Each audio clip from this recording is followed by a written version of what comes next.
quero ler com vocês um versículo lá de Provérbios 20, que diz assim, 20:15. Há ouro e abundância de pérolas, mas palavras que transmitem conhecimento são joias preciosas. Olha que o ouro é uma coisa boa, né? Pérola também. Agora, é riqueza. Mas a Bíblia está dizendo que as palavras que transmitem conhecimento são joia preciosa. Então, veja, no livro de Provérbios, o conhecimento, a sabedoria, tudo isso está ligado ao temor ao Senhor. E é considerado um valor. Ele vai falar do valor que existe nas palavras de sabedoria. Então, se você observa bem, Jesus, no seu ministério, usou extremamente desse conhecimento, da palavra de sabedoria personificada, encarnada na vida de uma pessoa que era Jesus, né? Ali no Novo Testamento, no momento da instrução dos discípulos, na expansão da anunciação do seu reino, em todo o tempo, Jesus usou de palavras de sabedoria. E ele usou para todas as classes, com os discípulos, com os incultos, com os pobres, com os oprimidos, com os ricos, com os fariseus. A gente via que ali, na casa dos fariseus, que era a sinagoga, esses homens não apresentavam essas palavras de sabedoria. Primeiro, porque eles não reconheceram a palavra personificada que era de Jesus, como Deus, Filho de Deus. E segundo, que eles não aproveitaram, nem para eles mesmos, nem para o tempo em que eles viviam. Então, não se esqueça, você dizer palavras é uma coisa importante.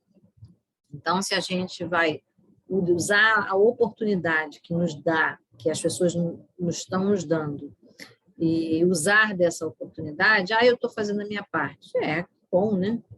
Mas se você puder usar como palavra que transmite conhecimento, então veja, para você transmitir conhecimento, você tem que ter conhecimento, não é?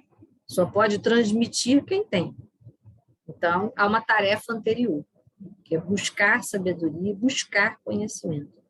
O conhecimento, a informação, você tem acesso. Ela vai passar pela entrada de informação nova, de informação útil, mas a aplicação dela na hora certa, isso se chama sabedoria. E aconselhamento é a resposta certa a quem lhe pergunta. Então, escolher as palavras que transmitem o conhecimento é escolher as pedras preciosas, as riquezas. Para isso, a gente tem que ter conhecimento e tem que ter consciência de que aquelas palavras não se jogam aos porcos. Então, a gente tem que saber, inclusive, o calar e o falar.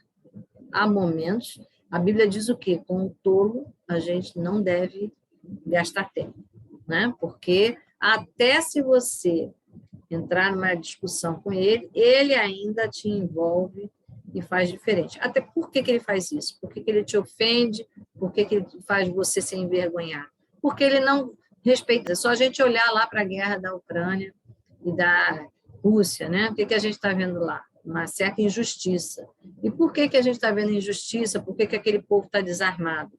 Porque antes, em 2014, quando eles negociaram a Crimeia, eles entregaram todas as armas dele para que eles não fossem penalizados pela Crimeia. A Rússia ficou com todos os armamentos dele e disse, tá bom, me passa os armamentos porque eu não invadirei sua propriedade. Ela honrou isso? Não, ela invadiu a Ucrânia agora e eles estão sem armas para se defender. Então, você veja, a pessoa que tem uma regra, ela quebra a regra. E essa pessoa faz o quê? Ela não honra a palavra dela. E o sábio sempre vai honrar a sua palavra. O que a Bíblia diz? Ainda que com prejuízo, o justo, ele arca com a palavra dele, ainda que ele tenha prejuízo. Então, se você gastar tempo com o tolo, você ainda vai se prejudicar, porque o tolo não vai respeitar a regra. nem do conhecimento, nem do ensino, nem da repreensão, de nada. Então, graças a Deus, a gente não está rendido a todos. A gente tem um Deus que luta por nós. Então, busque palavras de sabedoria, confia em Deus, porque tudo tem limite. A taça enche. A taça de Deus é muito grande, ela é misericordiosa, mas a taça de Deus enche. E a gente tem que conhecer esse limite de Deus. E, se possível, nem querer testar esse limite. Então, como é que a gente faz isso? Buscando sempre a palavra. Quando eu medito dia e noite na palavra, eu estou diante da palavra que está fluindo dentro de mim, como uma fonte de água viva. A água viva é aquela água corrente, que todo mundo sabe, né? Aquela água que vem da rocha, aquela água que vem da chuva. É uma água límpida em que vai se renovando o tempo todo. Não dá tempo dessa água me causar algum mal, por isso ela é uma água viva, por isso ela era a água dos tanques batismais. Logo, por causa do rito da purificação. A palavra de sabedoria, ela tem que fluir. Jesus disse que seria rios de água viva. Mas como é que a palavra vai fluir se eu não leio todo dia? Como é que a palavra vai fluir, o conhecimento vai fluir em mim, se todo dia eu não renovo conhecimento? Eu estou satisfeita com o que eu aprendi e só falo do que eu aprendi. Quando não busco momento de conhecimento novo.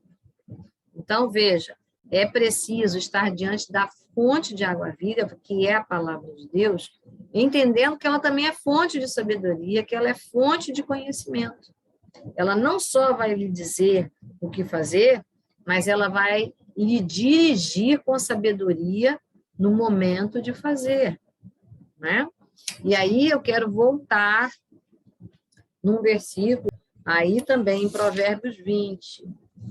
Então, se esse conhecimento não estiver dentro de nós, nós não crescemos.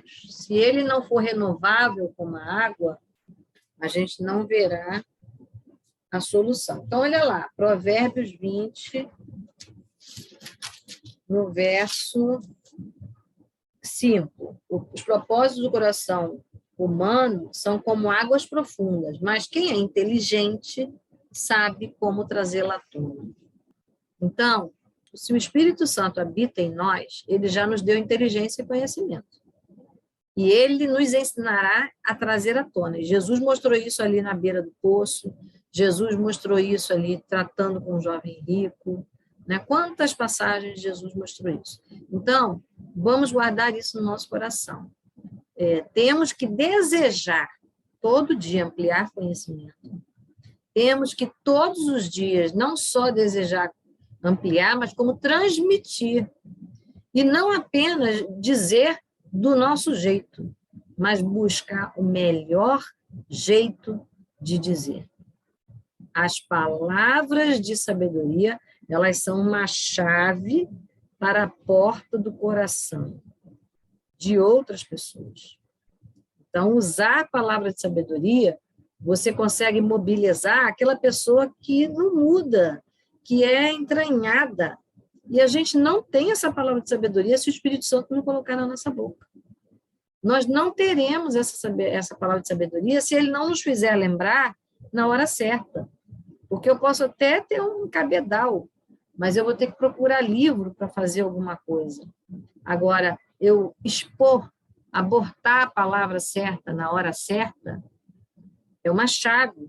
E a sabedoria do Espírito Santo faz isso. Então, naquele vídeo que você vai filmar, naquele culto que você vai pregar, né, na forma como você vai orar, a palavra certa faz a diferença. Se nós queremos ser resposta de oração, nós temos que ter a resposta certa para quem vai nos ouvir. Não basta a gente dizer o que a gente entende.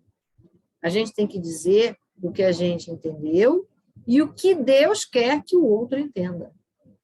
Então, falar a língua do outro é importantíssimo.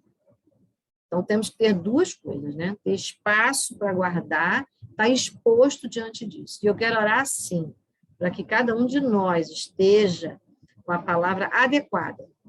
Então, Fiquemos atentos e vamos pregar com toda sabedoria. Por isso, vigia quando você fala, quando você prega e quando você faz apelo. Sempre lembrando que é para vida, para ânimo, para esperança, para motivação. Ainda que você fale uma palavra que precise corrigir, né? Sempre traga no final uma dose da misericórdia de Deus, do amor de Deus. Não esqueça disso, nós estamos lidando com gente desesperada, tá bom? Senhor, em nome de Jesus, eu quero te agradecer, porque o Senhor é Deus que faz a diferença na nossa vida. Tu tens cuidado de nós não temos dúvida disso. E o Senhor tem nos dado a oportunidade da gente aprender, da gente ler, da gente exercitar. Mas, Senhor, nós não temos a tua sabedoria, nós não temos condição de absorver tudo que o Senhor tem para nos ensinar nesse período de vida. Então, eu quero te pedir, em nome de Jesus, dá-nos a oportunidade de fazermos como diz a tua palavra, aqui no livro de Provérbios. Senhor, de transmitir conhecimento como joias, o ouro e a abundância de pérolas, mais palavras que transmitem conhecimento são joias preciosas. Senhor, nós queremos que as nossas palavras sejam joias preciosas no coração do pecador, no coração daquele que precisa se consertar, no coração daquele que está à procura dos teus tesouros. Então, Senhor, tem misericórdia de nós, nos ensina, coloca na nossa boca, dá-nos oportunidade de sermos respostas de oração. Quando alguém escutar, diz assim, era o que eu precisava ouvir. E eu tenho certeza que esse não é um desejo só meu, Senhor, é um desejo do grupo. Então, Senhor, ajuda-nos a te entregar vidas. Nós queremos apresentar vidas salvas, remidas, transformadas, a começar pela nossa, mas nós não temos essa capacidade. Tem misericórdia de nós. Senhor, luta conosco, ensina-nos, mas também nos conduz a transmitir corretamente o nosso melhor, que seja uma coisa simples, uma oração curtinha, uma palavra curtinha, até um versículo postado naquele grupo. Eu quero te pedir, em nome de Jesus, que o Senhor visite cada um de nós nessa noite. Faz diferença na nossa vida hoje. Em nome de Jesus. Amém.